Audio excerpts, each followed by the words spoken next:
Welcome back to ReadingBear. Today, we will take a look at some new revenge stories. And if you enjoyed my content, please don't forget to subscribe to my channel and post some bear emojis in the comments. Let's go! The first one is titled, Thieving Dogs Screwed Me Out of $4,000. I got it back and cost the dogs another $700,000.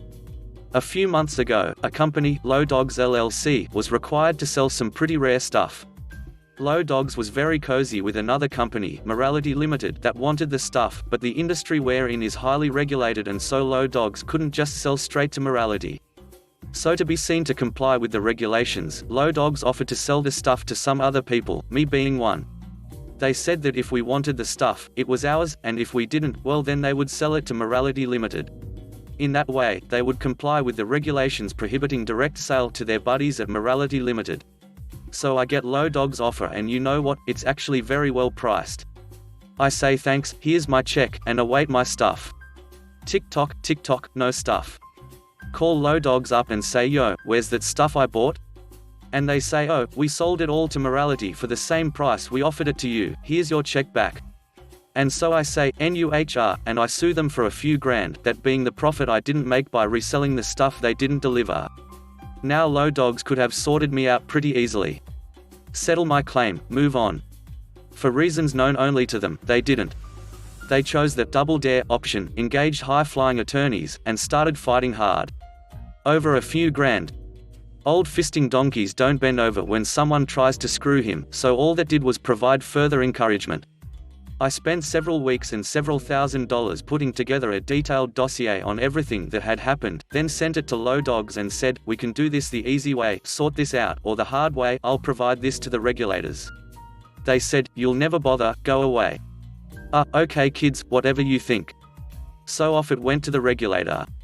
I've really simplified the story above, it's actually a pretty complex situation, hence the huge work involved in explaining everything to the regulator, which Low Dogs thought I wouldn't trouble myself with. The regulator took a look at my dossier and came down on them hard. On my estimate, Low Dogs spent maybe $100,000 on attorneys in fighting the regulator, only to lose the argument. The regulator forced Morality Limited to give the stuff back to Low Dogs, who then had to give it to me and everyone else who'd placed orders but been denied, at the original low price. The profit that Morality Limited missed out on was something like $600,000. And as it happened, Morality Limited had contrived the original scheme with Low Dogs and they were planning to share the profits. Too bad, so sad. Amusing enough, but there's a kicker.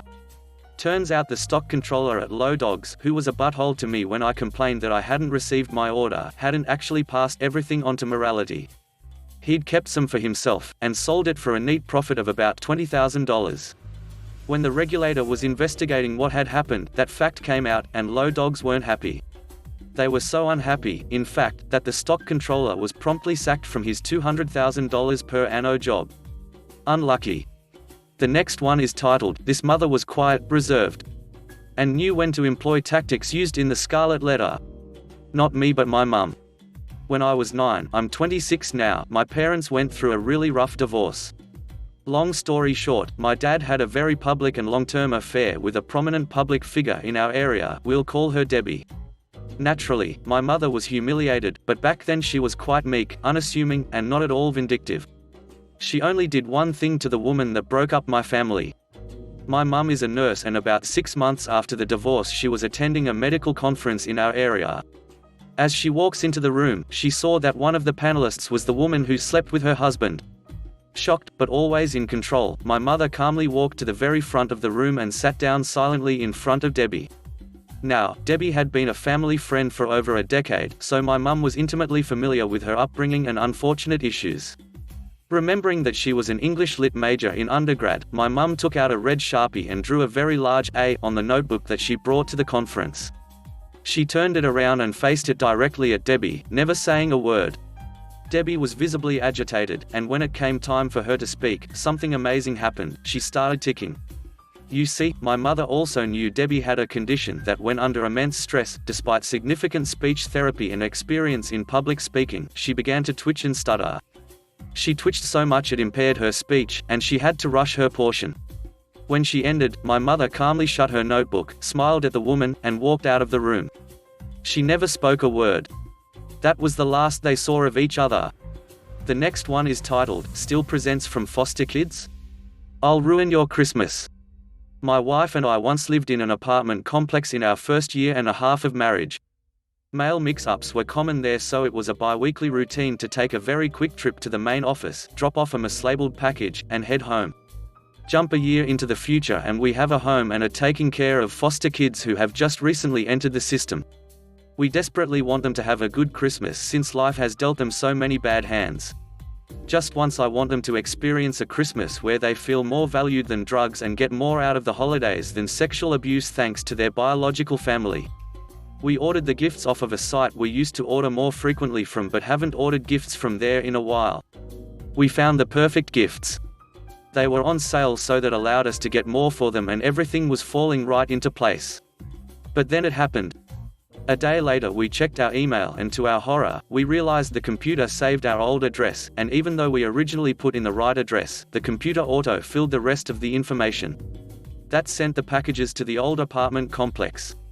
We called the store. They wouldn't help us at all. So we called the apartment complex to try to get ahead of this before they were delivered. This was all going to go well until the current resident of our old apartment completely overreacted to the news. Out of 4 boxes that were delivered to that complex, he only returned 1 and threatened, "If this happens again, I'm going to destroy these gifts." Turns out he had all the packages and were keeping them, knowing full well that we lived fairly close and that they were for foster kids. We called and contacted the complex multiple times and they had the same sad news: either the guy wouldn't return a call or he would just angrily hang up. So I took a drive past my old apartment. I saw what car he drove and then I saw that he obviously had some sort of family. I had one of 2 choices. I thought of letting it go. I thought about the spirit of Christmas and how the new year was a mark of a new start. Then I thought of him bringing stolen gifts to other people because this scum dweller wouldn't buy gifts for the ones around him either. This is when things turned dark in my mind. He tried to take gifts away from foster kids who have had their home taken from them. Why not take Christmas away from him? Why not take away his home? Whatever he has experienced in life to lead to this event, I want him to suffer even more for this injustice. In the right mindset, I talked to a cop friend of mine and there wasn't much I could do without going to small claims court and spending a good bit of money. I even posted on legal advice to get some help and got similar answers. The plan executed as follows: I parked on a hilltop overlooking the complex. Luckily the apartment is close to the base of the hill, so I had a perfect spot to observe. After I waited for the guy to come home, I made note of his vehicle to confirm that was indeed his car and then went to the store. I picked up several dozens of eggs and a can of spray paint and went back home to await nightfall. I went back out around 2 a.m. I pre-mixed the eggs and kept all of the shells. I went to a more secluded spot away from the complex where I knew I could park and find a route that didn't have any sort of security cameras. I snuck up carrying a bowl of pre-beat eggs, the shells, and the spray paint in my hoodie pocket. I carefully laid the ingredients down that would be used to concoct my revenge. I was shaking. I'm still shaking as I write this. I pulled out the spray paint that I shook before getting out of the car to reduce noise. I used to paint to write "Homewrecker" on the hood of his car. Then I poured the eggs from the roof and poured towards the back as to not let the mixture ruin the message on the hood. I laid the eggshells around the car. I placed a note on the bush outside of his door that read, "Fertilize these eggs," in hopes that his wife or partner would see it. Then I took a pocket knife and flattened the driver front and passenger rear tire, since some insurance will cover it if all 4 get slashed, and I wanted to do something a spare tire wouldn't be able to fix. I went to flatten the 3rd tire, but I saw headlights of someone heading into the complex, so I had to bail. I made my way back carefully to my car and drove off. I don't know how all of this had an effect, but I'm afraid to go back again and check on things without raising suspicion. So far no one has reached out to me to ask about the incident. I made it out, but I will update if I find anything else out. Oh, and Merry Christmas. Update: I went back because it was killing me. I wanted to drive by and take a picture for you guys, but the car is gone. The shells are still littered on the ground, but it looks like the car was towed. There were also remains of a broken coffee mug at the base of his door. I like to imagine that he walked out, saw it, and spiked it into the ground out of anger. Or maybe his wife saw it and chucked it at his dumb head. I want to imagine that it destroyed his home so he can get a taste of what a broken home feels like. Just like how these foster kids have had to experience this time of year their whole lives. I told my family that someone had stolen or destroyed the packages and they are all chipping in to shower the kids with gifts so they will not be without. Of course, I didn't tell them about the gifts or the plan of revenge on their behalf, but the great gift I will have received this year is that some sense of justice has been fulfilled. The best gift is being able to give these kids a Merry Christmas and the look on their faces when they get all of these gifts. The next one is titled, Encourage People to End Their Lives. I'll make your life garbage. So I found this guy a while back and have been sharing my story ever since. I see a comment on my article said that this would be a good place to post. I am not entirely proud of what I did to this man's life, but I do think it was justified. I do think that sometimes you have to fight fire with fire. This is the story of the time I ruined the life of an online troll. Now, this may sound extreme, however, I believe it was justified given the circumstance and nature of my encounter. To understand how I found this individual, I need to take you back to 2015. It was in 2015 that I would spend my days Googling pointless topics. One day, I decided to look up opinions on the meaning of life. I scrolled through various pages of search engine results until I came across the concept of nihilism. What is nihilism?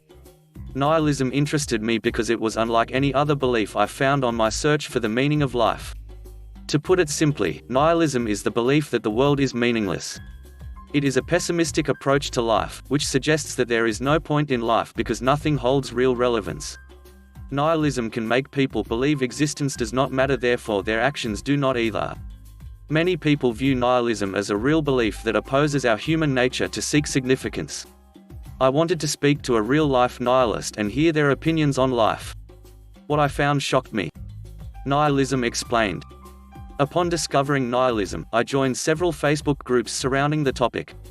These groups were full of dark humor and memes that made fun of life and passing away. Comments such as, "Existence is misery," were common to see. In these groups, I came across a few genuine nihilists. The community was predominantly made up of people who were depressed, or people who would see the humor in depression. The nihilist approach meant that depression was not important, because nothing is relevant. This was why life-ending jokes are a hit in nihilism groups. I found that the constant sharing of these kinds of dark, life-threatening memes meant that people become desensitized. People would believe that their existence is meaningless, which is not a good thought to have if you are dealing with genuine depression. I spoke to one individual privately who said they did not want to live anymore. They told me, "The world is not real but my sadness is. The world is not real, but my sadness is." This made me realize that nihilism and depression are a bad combination. I reassured this person and told them they were important. A few months later, I went to get in touch to see how they were getting on, but I discovered that their Facebook account had vanished. Fast forward to mid-2016 and I get a Facebook notification from one of the nihilist groups. It was someone seeking genuine advice on how to take their own life. They said they wanted it to be peaceful but they were scared. Upon checking the comments of the post, I noticed one person advising them to run into an oncoming train, as this would be painless and fast. The person giving the advice was the troll whose life I went on to ruin. I will refer to this troll as Nigel. At the time, I thought that Nigel was being edgy for the sake of it, but this was not the case. I thought back to the time when I spoke to the person who told me their sadness was real but the world was not. The fact they had disappeared off social media gave me goosebumps. I assumed that the worst had happened and that this could become a reoccurring story in this group. I decided to look up posts and comments made by Nigel in the group. All the comments turned out to be methods for depressed people to end their existence. Nigel would give people reassurance that passing away was the only way out. He would pretend he was doing the people a favor. A distraught man posted that he was ashamed that he kept failing to take his own life. Nigel told him not to beat himself up about it, and that if he works hard, one day he will be able to do it. The first warning. I realized that Nigel was not your ordinary troll and that I had to do something to stop him. I created a fake profile to contact Nigel. At this time, I had no intention to ruin his life, I just wanted to stop him ruining the lives of others. On my fake profile, I told him that I had seen his comments and that they could have a devastating effect. He replied to tell me that he did not care. From my understanding, Nigel had the belief that depression was a weakness to humanity. It appeared he was on a mission to weed out the weak members of society.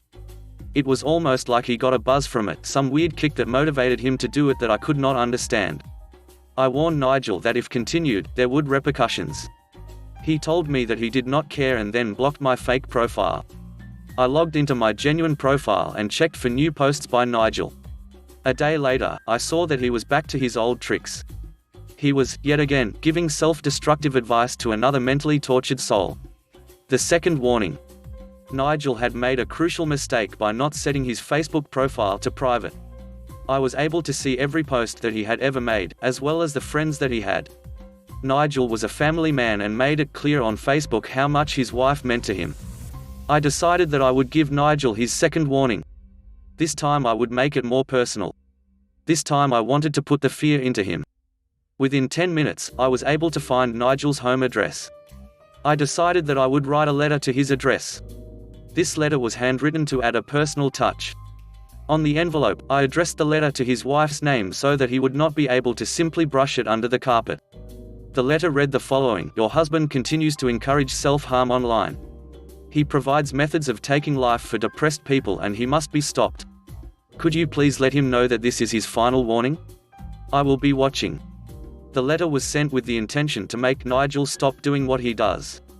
I thought that this would be the only way that I could get through to him. The more I thought about it, the more I felt guilty that his wife may be living in fear.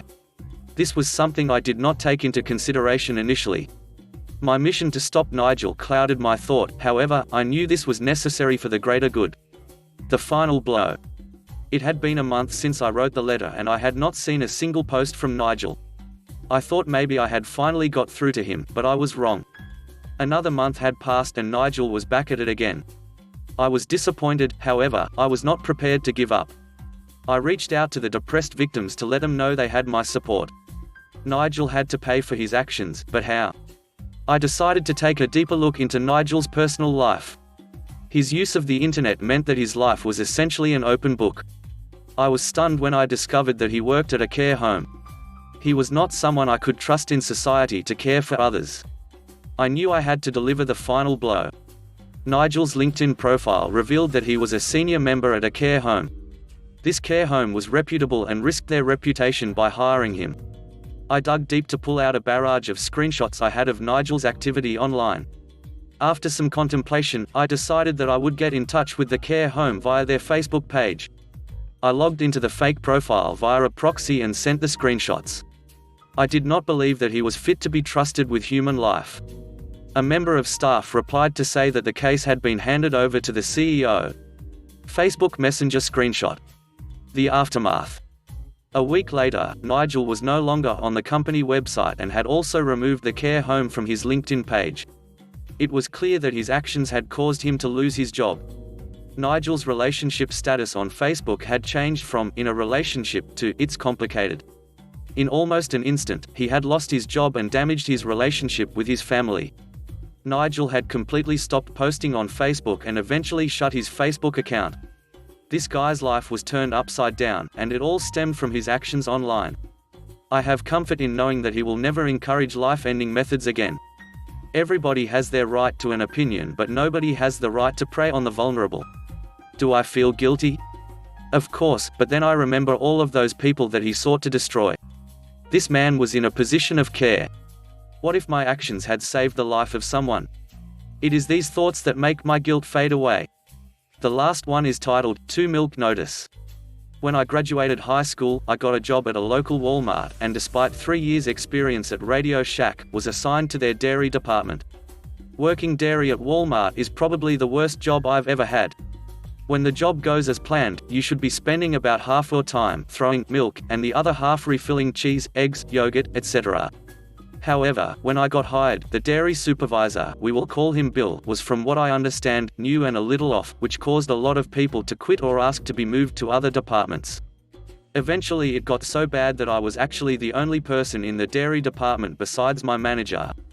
Throwing milk is the worst part of the job, because about 1 in 20 gallons of milk are defective, and leak onto other gallons of milk. When you have a room with a couple hundred gallons of milk, it means a pool of milk in your work area, which gets in your shoes, socks, and on your pants, which smells fantastic at the end of an 8-hour workday. People quitting at Walmart wouldn't normally be interesting, but a week after I started, the only 2 other grocery stores in the town went on strike. Now, this Walmart served about a 50-mile radius of probably about 200,000 people. And the statistics were that for every 10 people that walked into Walmart, 6 walked out with a gallon of milk. Meaning that I was now solely responsible for up to 120,000 people's milk needs. Basically, my job became, throw milk for 8 hours. While that would have sucked enough, as it so happens, it's a requirement in the retail world that you be an idiot to advance to management. And Bill had that in spades. This a-hole would come screaming at me that I needed to fill the eggs, yogurt, etc., but wouldn't help me or get help for me for the 120,000 needing their freaking milk. So, after 3 months of getting yelled at for putting in 100%, you tend to get a little bitter, but also pretty good at whatever you're being yelled at for. I developed a style of throwing that involved grabbing 2 gallons at a time, each crate holding 4 gallons, and using my knee to kick off an empty crate. Anyway, I get a call, while on break, from corporate Radio Shack, and they really wanted to get me on board to help open a new store. So, I told them I'd be available in 2 weeks after I resigned from Walmart, and they agreed. Fresh off break and in a great mood, I decide to finish the shift and put in my 2 weeks after. But not 60 seconds after I clock back in, I'm told that Bill is looking for me and is furious. Bill slams open the door, "Where the F have you been?" To which I reply I was on my break, and go back to double fisting gallons of milk like a champ. "Don't effing ignore me," to which I reply with, "No what, Bill? I just got offered a job from a corporate office. I was going to finish out my 2 weeks, but instead I'm gonna put in my 2 milk notice." And I softball underhand 2 gallons of milk about 40 feet at Bill, which hits the concrete floor and sprays him from the thighs down. As I was walking out, I could watch the look on his face move from rage to terror, as he realized his new job was now, throw milk for 8 hours. Thanks for listening.